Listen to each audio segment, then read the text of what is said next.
What is happening, everybody? It is time for the first MLB Live Before Lock of the weekend. We got a lot to discuss here, Eric. There's a game that has potential crappy weather in between the Cubs and the Brewers, which is also the second half of a doubleheader. We've got the Dodgers playing in Coors Field. Check this out, guys. All right, I'm going to go to our hitter exposures here. Well, actually, let's go to the overall exposures from the Sims. There you go. Yeah, all right. So look at this. Look at some of these hitter exposures. Ohtani is $7,000 and projected for 50% ownership. Teoscar Hernandez at $5,500, 30% on. Mookie Betts, who's been absolute dog shit this year. He's been considered better as of late, but still, $5,700. He's 28% owned. Andy Pages at $5,300 is 22% owned. This is the most popular I've ever seen an offense that's this expensive. Eric was telling me right before the show started that he was taking a look at Kyle Freeland's earned run prop, which is 4.5, which is a massively high earned runs prop for any starting pitcher. So we got a lot to discuss here. Do us favors, you guys are watching. Like the video, subscribe to the YouTube channel. Hope you all had a great weekend. Eric, what's up? Not much. Yeah, just trying to get my head right with whatever I'm going to do with this Dodgers situation, which is probably not play much of them outside of a little bit of Ohtani, a little bit of Teoscar Hernandez. But this is going to be the uncomfortable other side of Coors Field where you get these expensive bats because, like, it seems like some large field stuff we've just kind of been like jamming whomever is taking on Colorado. They have the worst pen. They have terrible starting pitching. It's at altitude, the best ballpark you can be in. But now we finally got some guys who are priced appropriately or like just nuked up there. I'm terrified of this slate, but you know, I think the Sims are on to something, and I kind of was leaning towards doing what they're doing. So hold on to your butts, as they would say, Samuel L. Jackson, Jurassic Park style. Yeah, this is going to be some interesting discussions when we get to the offense. As a team in the aggregate, we've got the Dodgers projected for 26% ownership right now. And then, of course, that has that has a lot to do with the guys you'd actually want to roster being even way more popular than that, and the bottom half of the lineup hitters being not quite as popular. But where we're going to start here is by looking at the pitchers. And by the way, if you guys are a Stokastic sub and you've got any questions for Eric and I as we go here, tag me in the Discord channel. Discord does come with any of the packs you sign up for here at Stokastic. Link to sign up is down below in the YouTube description box. So be looking out for any of those questions. But here's what we've got on the high end, Eric. We have Spencer Strider. We've got Robbie Ray. We've got Yamamoto. We've got Trevor Rogers, who has been quietly fantastic. Maybe like the only bright spot for this terrible Orioles season has been the resurgence of Trevor Rogers. But as far as pitchers go, some interesting decisions to be making here as well. Yamamoto, he's been up and down as of late. He's coming off arguably the worst start of his season against the Angels. That was an awful outing that he had there. Spencer Strider, he is the most popular pitcher on the slate at 35% owned. He has also been wildly up and down, although way more so down as of late, but he draws a great matchup against the Chicago White Sox. So you got 35% ownership to Strider, 16% to Yamamoto. Rogers is contrarian at 8% owned. Robbie Ray is contrarian at 8% owned. All things considered, if you can only roster one of these pitchers, 9K and above, who are you choosing? Yamamoto. So I'm getting a little bit different here. I mean, the Sims have me just jamming Spencer Strider right now. I think I got to get a little bit more in line. Now, you look at a 17.5 outs prop juiced very heavily towards the over right now for Spencer Strider. But I kind of hate what we've seen from him lately. I don't know how you couldn't. And it's not even just box score watching. It just has to do with the velo you brought up. It has to do with, 11 and 8 hits. It's not even necessarily the earned runs that are problematic. Now, it's a White Sox offense. It's not the Mets. It's not Milwaukee. It's not even Kansas City, which, can be a serviceable offense. Not today with no Sal Perez, you would think. But they still have some really good hitters. Bobby Witt Jr. confirmed elite. Like, it's been a tough stretch of games, and now this is a very soft place to land. But I think if we get this kind of ownership disparity, I'm going to roll out Yamamoto in single entry. I don't know that I need to play Strider and Yamamoto together here. Maybe I do when it's all said and done, but I'm definitely going to be kind of bridging the gap. So relative to where their ownership is right now, I know Yamamoto got in trouble last time. He gave a first pitch homer up to Zach Neto. I was watching that game and I'm like, oh, this is probably not going to go well now, like every starting pitcher last week. But Then we saw BABIP luck go really against Yamamoto if you were watching that game. He's still got a 3.11 xFIP. I've been a little bit harsher on Yamamoto this season. I tend to be more of a glass half empty guy when it comes to starting pitching in baseball. I always try to make the case make the case against a guy before I make the case for, because I think for, it's very obvious that the White Sox better matchup than, Colorado in Coors. The implied run total would tell you that, but strikeouts also a thing, and Yamamoto should be able to rack them up in this spot too. Yeah, I have some interest in both of them. And another thing too that on the high end is I don't like Robbie Ray or Trevor Rogers. I know that Rogers has been really solid, but I don't love the matchup against the Red Sox. And then also some of these other spots were playing Rogers. He was like $6,900. Now he's all the way up to 9K. Right. So I'm between Strider and Yamamoto. Our data is pushing Strider a lot heavier, and I've been skeptical of Strider over the last month, but he keeps getting put in these spots, Eric, that I brought up. For whatever reason, Strider starts. He only pitches on small slates. So it's 8 games today, but because of the Cubs-Brewers weather situation, at least for me as of right now, I am not wanting to play that game. So it effectively becomes a 7-game slate for the purpose of my lineups. So now you got a 7-game slate where pitching is pretty thin, and now it's like, all right, Yamamoto has a good matchup because he's pitching against the Rockies, but it's in Coors Field, so that comes with some risk associated with it. So I don't love that Strider is the most popular pitcher on the slate, but I also find it hard to entirely stay away from him. Yep, I feel the same way as you do about that, where Trevor Rogers, I think he's been incredible. 7 consecutive games of 6 innings and quality starts, like just a ridiculous string that Trevor Rogers has been on.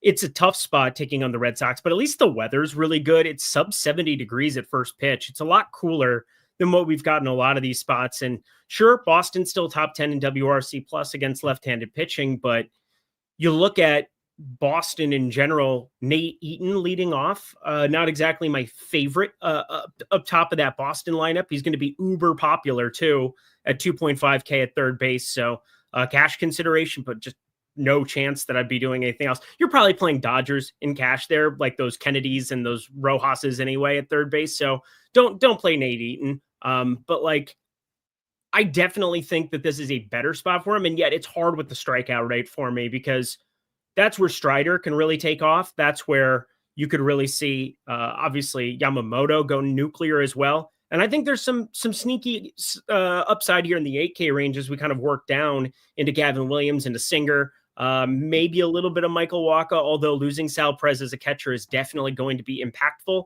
One of the better defensive catchers, at least. Don't ever have to think about runners, and now he definitely will. The other thing also about Rogers here is, you had touched on it, but he doesn't generate strikeouts. And even though he's been solid since getting traded to the Orioles, it's still a 23% strikeout rate this year, a 17% strikeout rate last year. When he had a 23% strikeout rate and he was 7,200, 6,900 with modest ownership, that's a lot easier to swallow. But here's the reality. He's kind of been around 10-ish% owned for most slates this year, but now he's 9K and pitching against the Red Sox.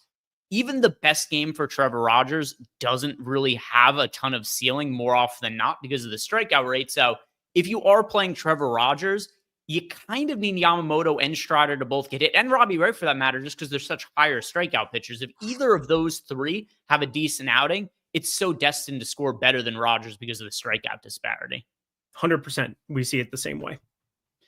Yeah, let's see. Trevor Rogers this year he's had more than 6 strikeouts in 2 outings the entire season. So, I get that people might just think he's safer than Yamamoto or Strider, which to an extent he is safer just because Yamamoto's pitching in Coors Field. Strider's been so inconsistent. I struggle to see a real ceiling. Yeah.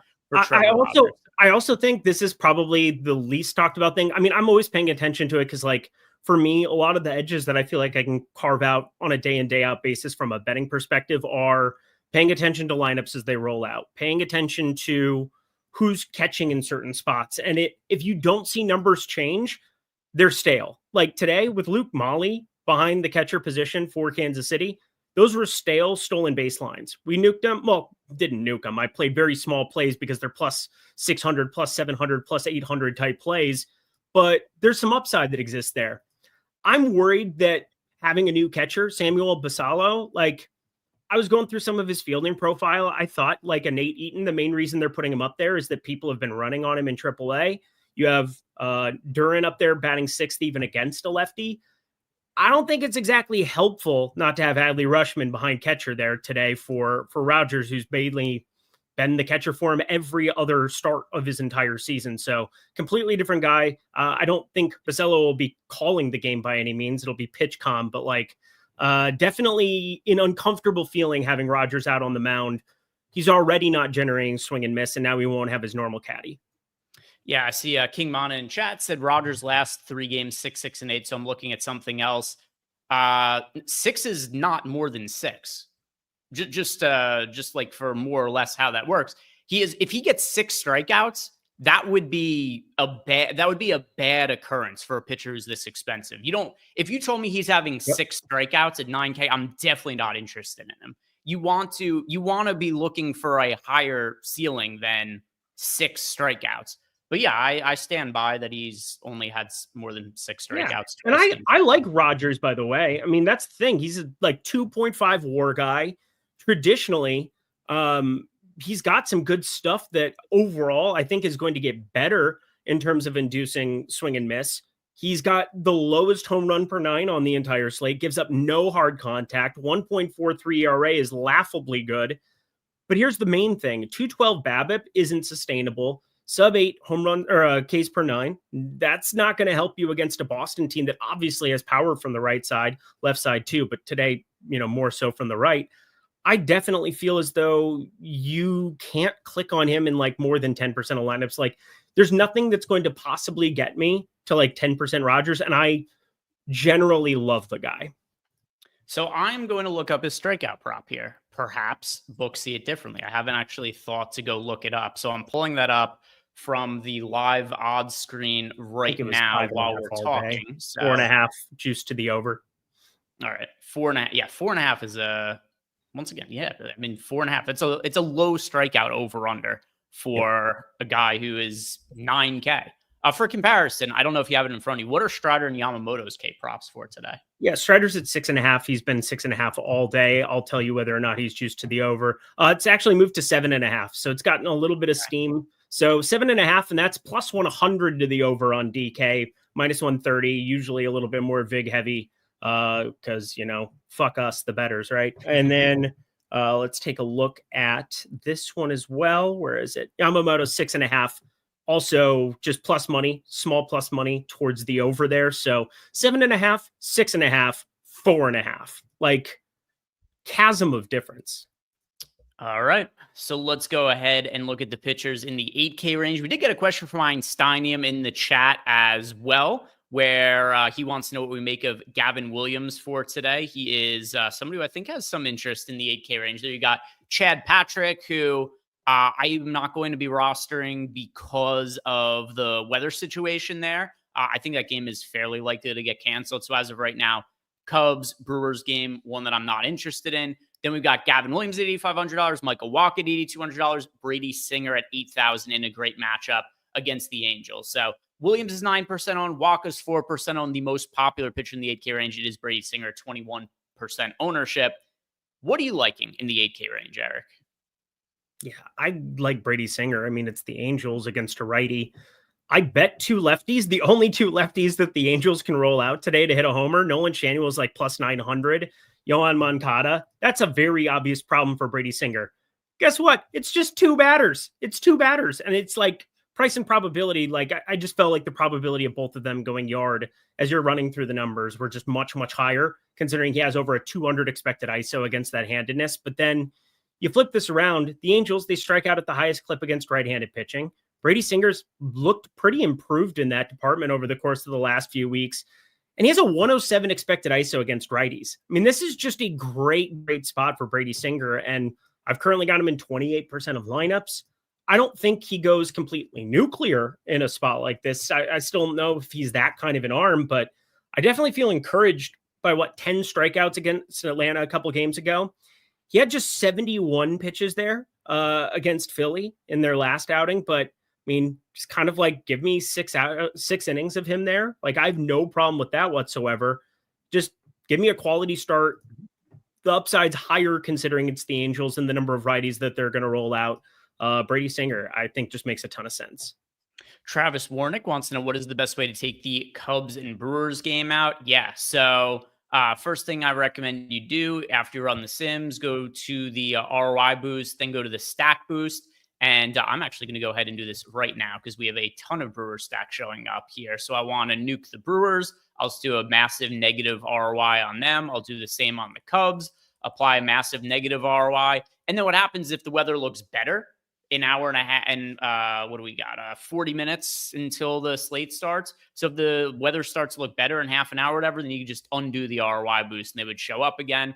But yeah, so I'd start by doing that to lower the individual team exposures by stack. And then I'd also do the same for the pitchers. And then if you notice that you're still getting any individual hitters in a decent amount of lineups, then you could just do negative ROI boost to those individual hitters as well. So let's see. After favoriting this, what do we have for any Milwaukee or Cubs hitters? Yeah, it doesn't really look like any of them are showing up now. But yeah, if they did, you could just go to the ROI boost and you could also lower the ROI for the individual hitters. I think that's the best way to go about doing it. So as far as the 8K pitchers go, Brady Singer clearly has the best matchup here against the Angels. The ownership is also already going to him. I think it's appropriate. Right around 20% owned. In the Sims, he's showing up right around that mark. Yeah, 15% of lineups now. I like him a little bit more than that, but like I don't want to have 30 to 40% of Brady Singer or anything like that, but like him at the price point. And then if I want to be contrarian to Einsteinium's question, I do like Gavin Williams for today. He's a pitcher who overall for the year has had a little bit of good luck on his side. He's got a 3.38 ERA, but a 4.23 expected ERA. He's only got a 254 BABIP. So that is something that I think we should see improve. And then also you got a pitcher in Gavin Williams who has a history of being able to generate strikeouts. He's got really good stuff, 97 mile per hour fastball velocity. So at his price point and his ownership, I think he's worth a shot. Not my favorite pitcher on the slate or anything, but I think he's a worthy contrarian option, Eric. Yeah, everything you said is correct. Gavin Williams is somebody who can generate more swing and miss. This is an Arizona team that doesn't give you a ton of it by any means, but I think the lineup that they ended up rolling out today has enough that I think Gavin Williams still has crazy upside. With the roof closed in Arizona, it's just been much, much more of a pitcher's park. Pavin Smith back in that lineup. So there's definitely some increased upside, I think, for strikeouts, considering the strikeout rate of Smith, Castillo, Blaze Alexander, Alec Thomas, James McCann. That whole back half of the lineup is just really target rich for strikeouts. So if he finds an upside spot, I mean, it's probably going to be finding 2-3 strikeouts every single time through that. I think Gavin Williams has the highest ceiling of anybody sub 9K. I think its ceiling's higher than Brady Singer, where you can see 23%, 21% to lefties and righties respectively. There's not like a huge change or a huge chasm there. Zach Gallen, I don't really think on the other side is somebody that I want to be rolling out by any means either. So it's almost like by just deduction here, Brady Singer and Gavin Williams, they're basically the only two I have any interest in here before we get to the conversation piece. Yeah, 7K range. It's not really all that much of interest to me. We talk about those pitchers. Also, we got a super chat here from Nicholas Barrett. He says that he's between Singer and Strider on FanDuel. Which one? For a cash game, I would say Strider just because he's so popular on FanDuel. For a GPP, though, I lean a little bit more towards Singer. If you go ahead and look at the disparity in the ownership over on FanDuel, Strider projected for 30% ownership, Singer projected for 5% ownership. And then if you look at our top pitchers tool, we've got Strider with the overall highest odds of being the top scoring pitcher on the slate, but it's only 2x what the odds are of Singer being the top scoring pitcher, whereas the ownership on Strider is 6x the ownership of Singer. So especially if you're going to play the Dodgers on FanDuel and you need a way to be a little bit contrarian at pitcher, then I think you want to go to Brady Singer instead of Strider. Once again, I think Strider is more likely to perform better, but relative to the ownership, I think the disparity is a little bit too wide, Eric. Agreed.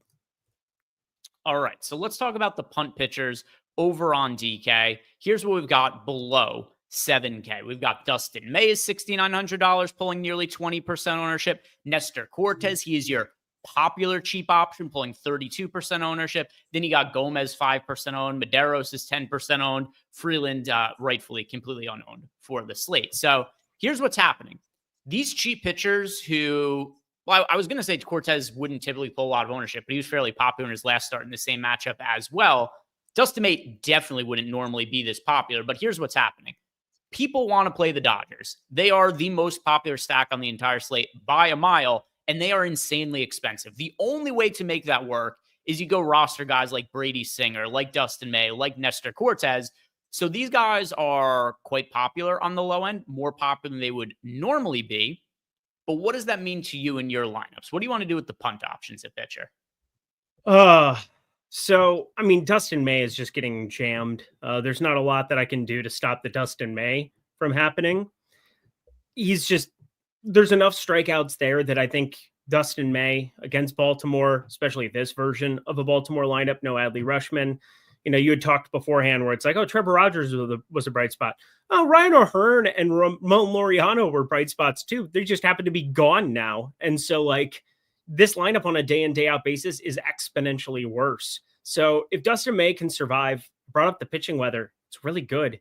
It's actually legitimately great pitching weather in Boston today, which we haven't said a lot in the last 3 months. So I've got to just kind of nut up and shut up and play some Dustin May in my life. As for Nestor Cortez, I don't have to get to him as much as the field, but currently I'm sitting just below the field on Nestor Cortez, sitting at 30%. He's at 33%.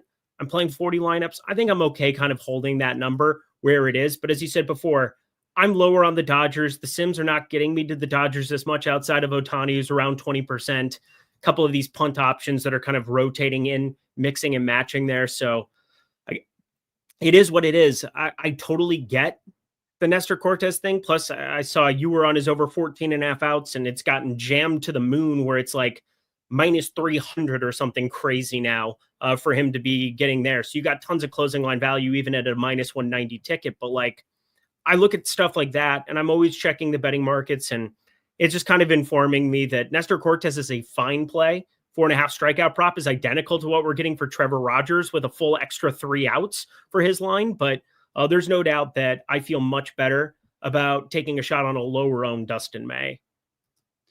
Yeah, I feel a little bit better about Cortez. I don't love either of them, but Dustin May's flat out not been very good this year. And also somebody who his velocity is way down from pre-injury. He's lost about 2 miles per hour on his fastball. Overall for the year, 4.67 ERA, 4.71 expected ERA. Something else that you've always brought up a ton about Dustin May as well, Eric. Struggles to hold runners, gives up a lot of stolen bases. So we'll talk more about this when we get to stacks, but I'm actually more inclined to play a leverage Orioles stack against Dustin May and then spend up for pitcher than I am to actually roster Dustin May himself, just because the numbers are so poor overall for the season.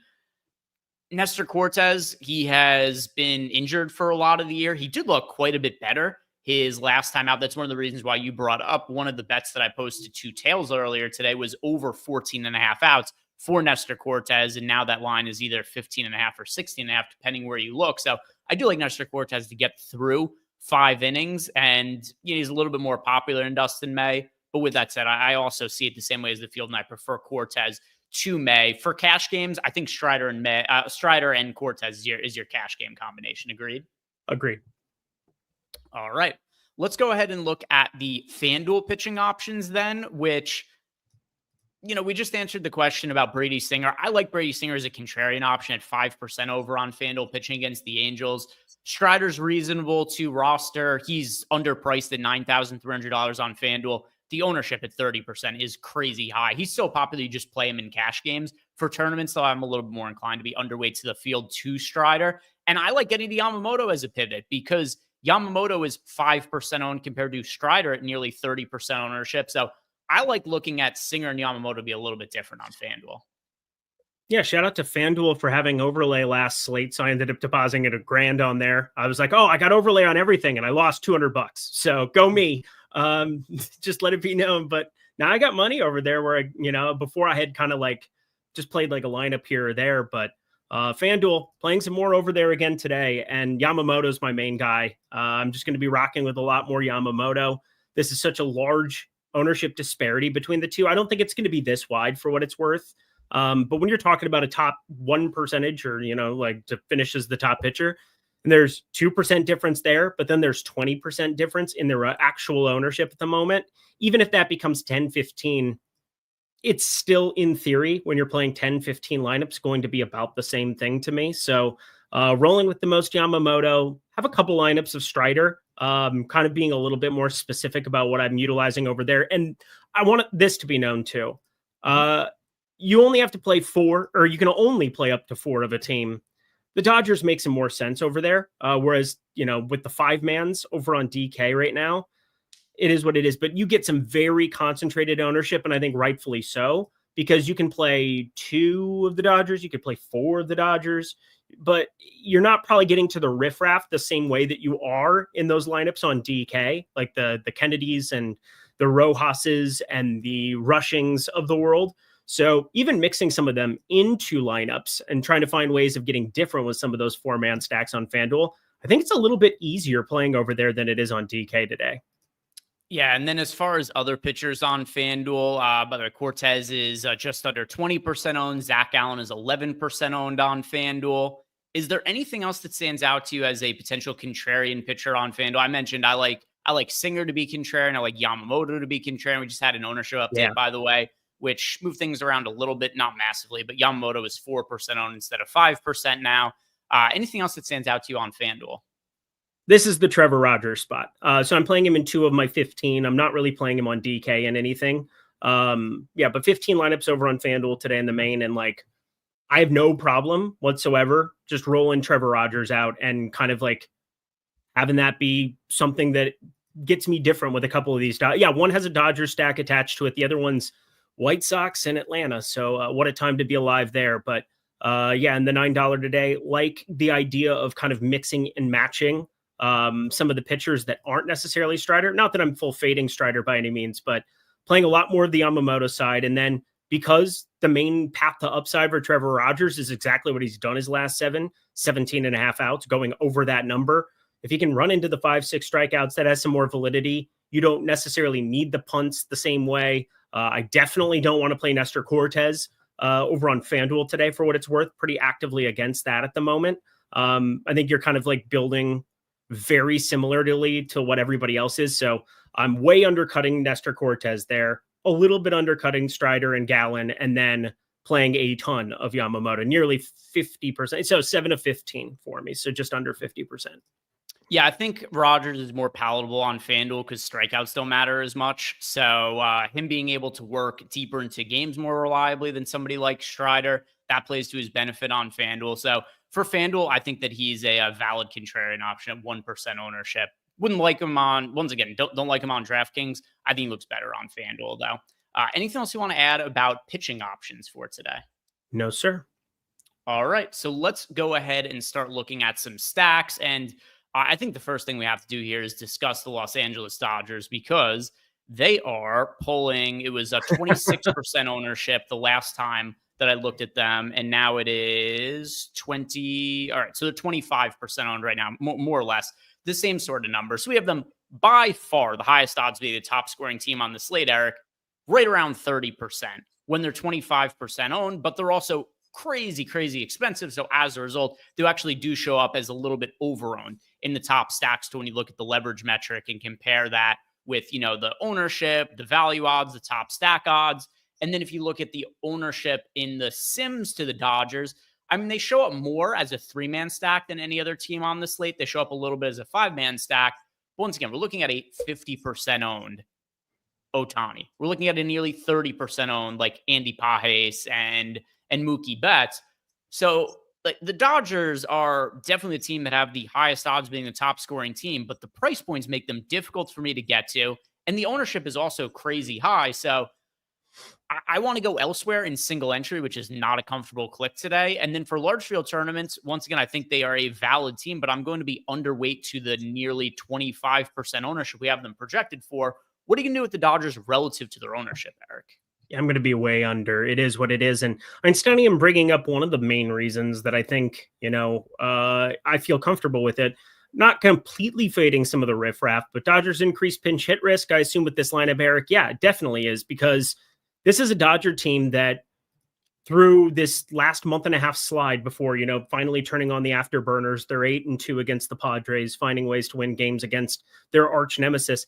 They're in an NL West hunt now. And this is going to get a little bit dire. And it's probably a good thing for the Dodgers, because I feel like they've had a couple of years where they've been complacent. They've been so far ahead at times where it's like, oh, what do we do? Do we play guys? Do we not play guys? You just play them every single day now. But that said, they're coming off of a pretty emotional weekend series against the Padres. They have Will Smith, Michael Conforto, and Alex Freeland, who had been playing pretty routinely in that series, that are all on the bench. And Alex Call very easily could turn into Michael Conforto. Miguel Rojas could very easily turn into Alex Freeland. Buddy Kennedy could very easily turn into Alex Freeland. You've got Justin Dean out there. He probably won't be utilized for anything other than coming off the bench and potentially replacing a guy. I don't think there's any pinch hit risk for anybody there. He's a 28-year-old who hasn't seen any time with the Dodgers so far this season, but there's some massive pinch hit risk 6 through 9. That said, the main thing that is pulling all the ownership and all the land are Ohtani, Betts, Teoscar, Freeman, Pages. They're all great plays. There's a 4.5 implied, or sorry, not 4.5 implied, 4.5 earned run total for a starting pitcher taking on the Dodgers. It is absurd what we're getting here, but I do think Dalton rushing 3 at bats, if it gets close for whatever reason, even like a 2-3 run at bat there, Will Smith will come in and pinch hit for him automatically. There's some of these guys that it's like, I don't know how much I absolutely love the idea of going ballistic with them at this kind of ownership. So I'm following the Sims lead here to some extent. I'm just going to be undercutting the Dodgers and hoping somebody else spraying the board ends up winning it for me.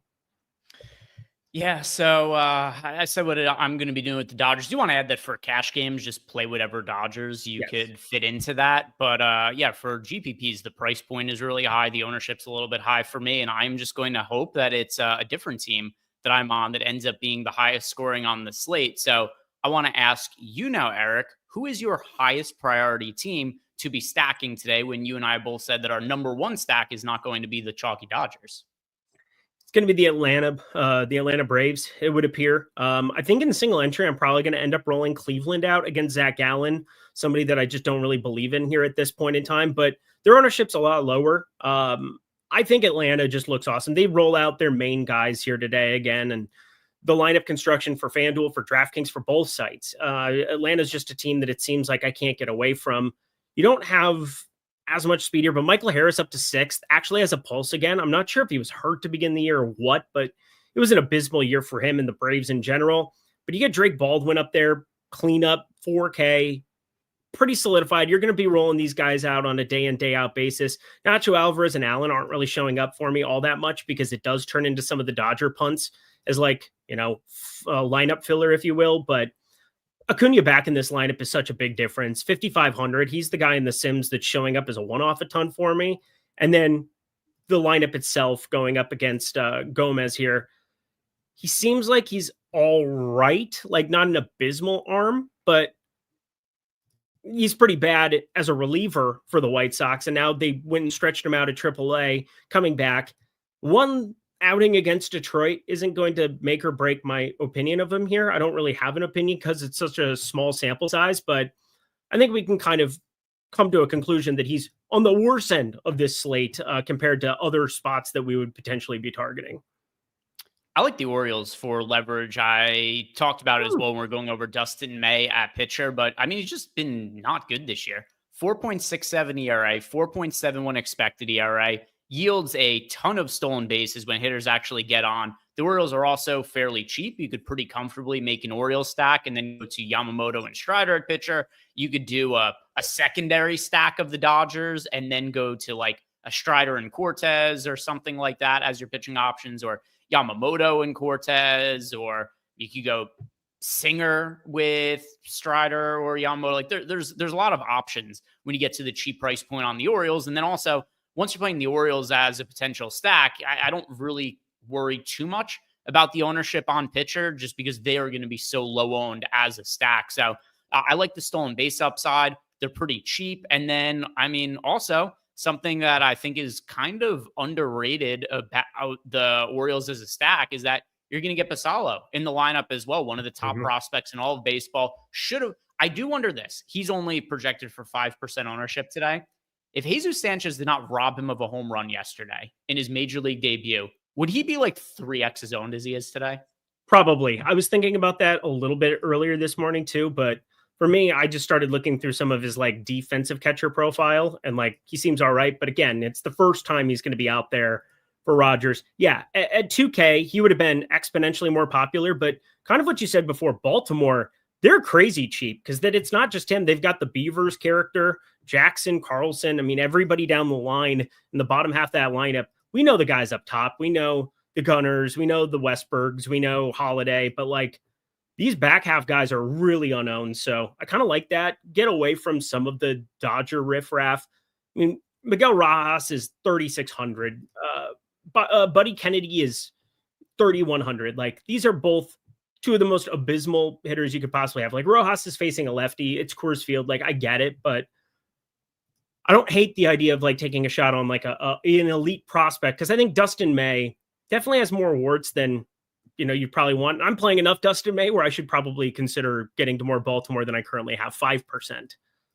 We got DC 174 asked, why is there a different stacking strategy for single entry in a GPP? I always hear Lindy make the differentiation, but don't understand why. It's because the ownership is different in the different size baseball fields, probably in a more significant way than any other DFS sport. So as a result, like the chalk becomes so condensed in single entry that I play wildly more contrarian lineups in single entry than I do for some of the large field stuff relative to what the field's ownership is. And I'm also not particularly for this slate, although to some extent, I mean, I'm stacking against Dustin May in single entry. I'm getting some leverage there, but there's a lot of spots where you might get a pitcher who's like 70% owned in single entry that will only be 20% owned in large field GPPs. So a lot of times there are those spots where in that single entry, like I'll be looking to stack against a pitcher I think is crazy popular. Yeah. And I think it's okay to stack against them in large field tournaments as well. But I am way more aggressively playing those contrarian leverage spots in single entry more often than not. But the real answer is just because the ownership is different. So this is wrong. Somebody said nicely put.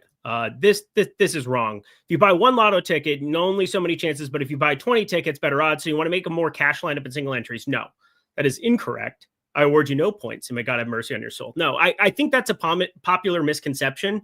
I think what you can do in sports like NFL is you can play a chalk running back that's going to be 60% owned because, it's just fine to eat that piece of chalk because you're getting differentiation elsewhere. What you're basically saying in this example is like there's just so many people who have the same numbers as you. So you want to differentiate by having different numbers than the rest of the field. When there's so many numbers that are overlapping, your potential to be different and actually like get the maximum payout is lower if you're going to be playing the same numbers as everybody else. That's why Greg is basically saying play a completely different set of numbers, which is what I think an MLB DFS serves you better in single entry. Yeah, so we've got a question in the Discord from Einsteinium. He wants to know thoughts on playing the Angels in single entry against a Singer who is pulling ownership. So I am ultimately landing on Baltimore, but there are 4 teams that I had that rated out pretty well as single entry stacks when I ran everything through the Sims with the process that I have. And they're also the 4 teams I like the most for large field tournaments. And that is the Orioles, the Rangers, the Braves, the Angels. And then when I was starting to figure out like, okay, so those are the 4 teams that generally rate out well, then which ones actually present leverage. That's the Orioles and the Angels. And then I landed on the Orioles. But yeah, I think the Angels are also a viable team because of the ownership going to Singer. The difference to me ultimately was just Dustin May's numbers are quite a bit worse than what Singer's are overall for the season. But yeah, I don't hate getting leverage against Singer either, because there's also this other angle where people want to roster the Dodgers. In order for the Dodgers to work, people are going to have to hit on some of these cheap pitchers. And if you in turn can stack against some of those cheap pitchers and they happen to outscore the Dodgers, just have such a big leg up on the field. And in that scenario, the ones that stand out the most to me are the Orioles and the Angels. And then also just overall for the matchup and the price point, I like the Rangers and the Braves quite a bit for our large field tournaments as well. But Eric, any consideration of stacking the Angels today? Yeah, definitely do. Brady Singer isn't all that good, and I don't think he's done anything to like change that opinion of mine. My main issue is that if I were playing like single entry with them, it would have to have Moncada, it'd have to have Shanuel. I know Ward, Trout, like they have tons of upside as well. You're going to already get to those guys. I would want to get to the lefties because that has truly been the one thing that just gives Brady Singer problems this year. But like, do I think he's some elite pitcher? Absolutely not. I just think his upside is undeniable from a DFS perspective, which is why he's pulling some ownership in that range and pulling ownership from me in that range. What are the other stacks that you're looking at for tonight? So I've mentioned that those are my 4 primary stacks. Like I get the Dodgers in lineups as well, but like having 10% of the Dodgers is like a third of what the field is. So it is quite a disparity there. And by the way, the same stacks that stand out to me on DraftKings do on FanDuel as well. Like I think the Dodgers, they look good on both sides. Just the ownership is kind of a concern there. But outside of the ones that I've mentioned, or if you want to add on any ones I mentioned, is there anything that you are liking as a stack? The Texas Rangers. This is probably my biggest stand that I've got on the slate relative to ownership. It's really good hitting weather in Kauffman. We've seen this now for like a week and a half. It's 90 degrees, humid, hot, wind blowing out in Kauffman again. And now you get Sal Perez scratched, which definitely hurts the Kansas City stack. But you know what? It helps the Texas Rangers stack, especially with the guys who get on the base paths and run. I brought this up at the beginning, didn't really expand upon it, but did post something, Duke's Nukes, something I'm having fun with, just posting like dollar cards on Underdog where I think that there's positive EV. I reacted to the news. It was just a stale line that was sitting out there on stolen base props. Evan Carter, Wyatt Langford, and Marcus Semien will all run. And Michael Wacha has some of the best numbers in preventing steals in all of baseball. But if you go back to before he was with Kansas City, he was pretty mid, and that is like putting it nicely. You now have, instead of Sal Perez, the best arm you could possibly have behind the dish in all of baseball. And you go to Luke Miley, who is just middle of the road at best. And so you went from like a very horrible for like everybody. Nobody runs on Kansas City. So now you're going to basically give a free pass to like a couple of these guys. Wyatt Langford is so sneaky fast. I don't think people understand. Evan Carter is like stupid fast. 13 stolen bases with just a 249 average. Doesn't really have good OBP. Like he's a decent guy to be targeting here also in large field. All of these guys loft the ball. Every single Ranger outside of Cody Freeman, who I don't really know all that well, has over an 11-degree launch angle against Michael Wacha, who's a fly ball pitcher with reverse splits. So like everybody has a path to upside throughout this entire lineup. In fact, I think looking at ownership, Rowdy Tellez, who I generally love, is probably my least favorite Texas Ranger to go to because it's a reverse splits Wacha and there's no stolen base upside, but at least he's cheap, first base, whatever. So I love the Rangers for large field today. I agree. I think that's a good team to be looking at. By the way, any follow-ups here on the weather? So SMP said, I assume we're taking Cubs Brewers out of the player pool. Yeah, it looks like a 60 to 70% chance of rain throughout the night. So I think the most likely scenario is that the game gets canceled. And just running everything that I ran through the Sims, it was a team that I wasn't really getting a ton of exposure to anyway that game. So, but considering the weather risk, I just kind of want to go ahead and take them out. So for me, no Milwaukee, no Cubs. Is that what you're doing as well? Correct. All right. Let's go ahead now then and build out some lineups. If you guys haven't done it yet, like the video, subscribe to the YouTube channel while the single lineup Sims load here on my screen. Also going to pull up some bets for the day. If you guys do want to get all bets for myself or get some bets from Eric, head on over to Tails. Go to tails.bet. You could find my bets totally for free. Eric posts some free bets. He also posts some bets behind a paywall, but some bets that I have posted for today. I got this one's actually for tomorrow, but I've got over 11.5 runs at plus 105 in the Dodgers Rockies game. I did bet Strider for under 17.5 outs at plus money. I bet Nestor Cortez for over 14.5 outs. Another bet that's for a future date, Browns preseason game. I bet the minus 165. They're minus 250 now. I've got Dustin May for under 16.5 out. So all the bets I post totally for free. Just head on over to tails.bet. Give me a follow there, and you could find more of the bets that I place over there. All right. Let's go and build some lineups. Eric, where do you want to start? Who do you want to stack first on DK? Ooh. Let's talk through Baltimore because you kind of had me intrigued with that. And I don't know if it's going to sim out all that well when it's all said and done. But I mean, I think that they're a very, very intriguing target now. And I hadn't really considered them for single entry. All right. So let's go to, well, we also got, yeah, we could do that. All right. So let's go. You want to start with Baltimore then? Yeah. I mean, we could do another stack if you want to as well. I mean, I'm just curious who the salary savings guys that you like the most. I mean, obviously we play him a catcher at 2K, but yeah. So the answer is a lot of them. Here, let me go and compare some of my, because I'm well overweight to everybody. So you're playing Strider and Yamamoto, I'm assuming, in that lineup. I've got a couple of ones in between, but it's not. I could if I wanted to. All right. I didn't say that I get to the most are so Colton Cowser shows up a ton for me. So Cowser $3,400. Basallo at 3K. He shows up a ton, as does Mountcastle. Mountcastle is $2,900. You could roster Beavers in the outfield at the flat min 2K. And then I'll also throw in Gunnar Henderson as a slightly more expensive hitter.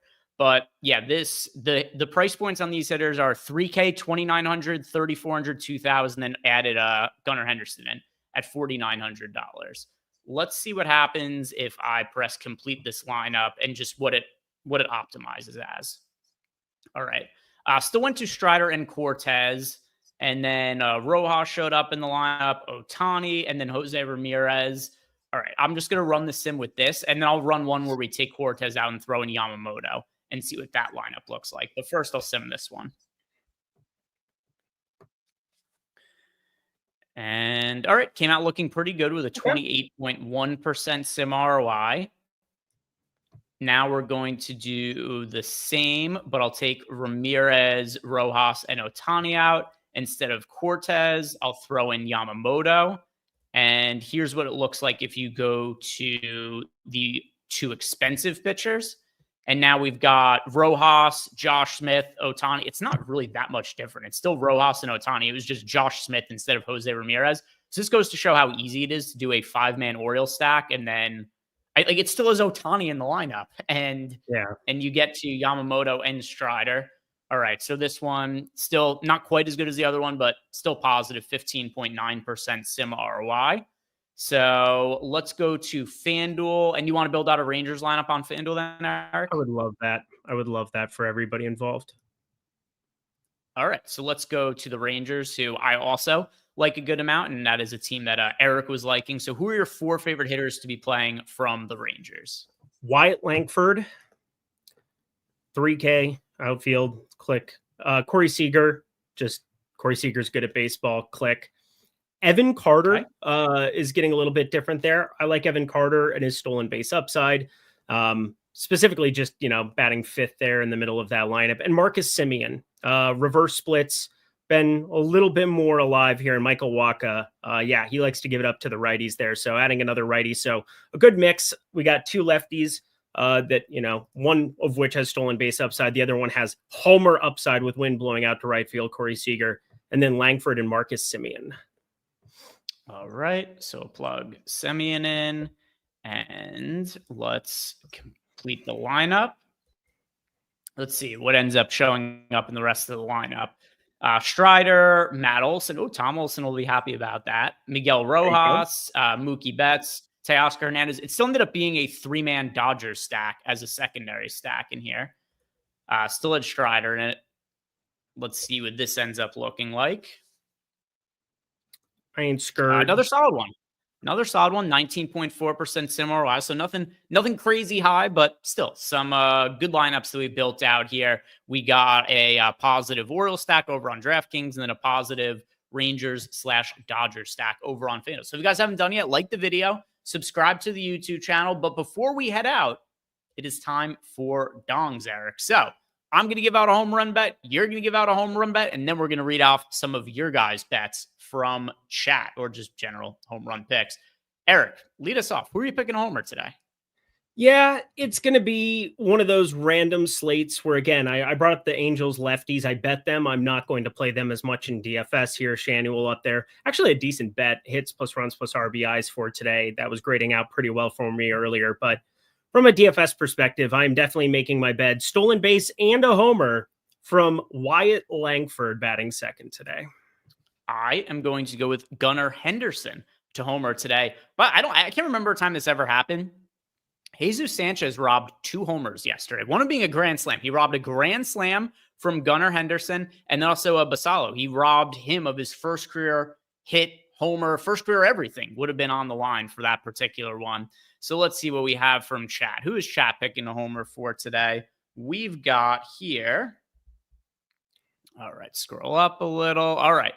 BD85 Sky is going with Dylan Carlson. We've got Blake Moore going with Marcell Ozuna. Brian Weddle's got Langford. We've got Harlock going with Ramon Laureano.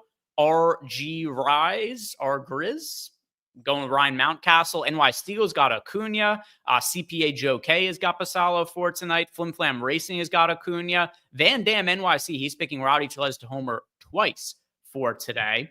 We've got, good point here. King Mauna saying no Coors. Yeah, no Coors. I'm not going to read off anybody who picks a Coors Field. Cheating. The Dodgers run total is like 8 runs or something absurd for today. Artful Dodgers got Gunnar Henderson. Father Time is going with Drake Baldwin. Mubi has got Manny Machado. Marquee Sports has got Spencer Steer. King Mauna also is going with Baldwin. We've got Dalton Rushing from Doulaville. We've got Marcell Ozuna from Barnaby O'Toole. Geraldo Perdomo from Ghostface Kicker. Matt Olson from Jason McKinney. Ellie De La Cruz from Alex NY170. B Funk is going Michael Harris. Sotex has got Joseph Ramirez. We've got lots of people there threw in Gunnar Henderson. Einstein is going with Mike Trout. We've got Marte from Brand Joy. Mr. Ace Razor's got Ellie De La Cruz. Now, this is just ridiculous. Tiz Itzad is going with Luke Maile for 2 homers. Hell yeah, brother. If Luke Maile hits 2 homers today, I will cut my cock off on stream, Eric. How's that? How's that for a wager? Maile, let's go. And then I'll send it to Eric in the mail. EMAC is going with Colton Cowser and Gunnar Henderson. We've also got Marte from Lou Vibin. Good Greens has got Corbin Carroll. Mike Source K is going with Jock Peterson. Jay Brown has got Casey Schmidt. The Real Alabama Jones has got Bo Naylor. Darryl Smith is going with Manny Machado. We've got, who else? Clint Leatherwood is going with Seager. We've got EMAC says Greg will no longer be Maile, which is very, very funny. One of the more clever jokes that EMAC has ever thrown into chat there. And then there's just other people making overall general thoughts and comments on Luke Maile. So guys, thank you very much for watching. One more time, if you haven't done it, like the video, subscribe to the YouTube channel. If you want to sign up for any of the packages we have here at Stokastic, link down below in the YouTube description box. And don't forget to, if you want some free bets, head on over to tails.bet. Good luck tonight, guys, and we'll see you here tomorrow.